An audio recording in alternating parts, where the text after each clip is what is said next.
Good evening everybody, welcome back to the channel. Tonight we are looking at Nvts. This is Navitas Semiconductor stock, and this one today is down by a further 14.6%.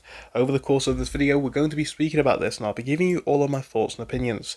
If you do enjoy, make sure to leave a like and subscribe to the channel, but do remember I am not a financial advisor, so this is not financial advice. Now first things first guys, this one is falling by, well, quite a bit today to say the absolute least. Any levels of support up in the $12 range are obviously falling below now, and we're down to the $10 range. At this moment, it does appear to be the case that we are holding the 1048 range relatively well, with the after hours unfortunately taking us down a little bit further. My next level to the downside, guys, is going to be at maybe $10, right? That's the first level that I'm looking for. If we drop below that, it's 965. If we drop below that, guys, it is possibly going down to the 950 range.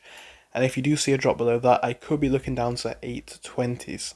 I know it's a very basic one, guys, but that's what I'm looking for into tomorrow. I think if we do see a rebound, we're going to need to break above 1118. We're going to need to push above 1154 and potentially then above 1246.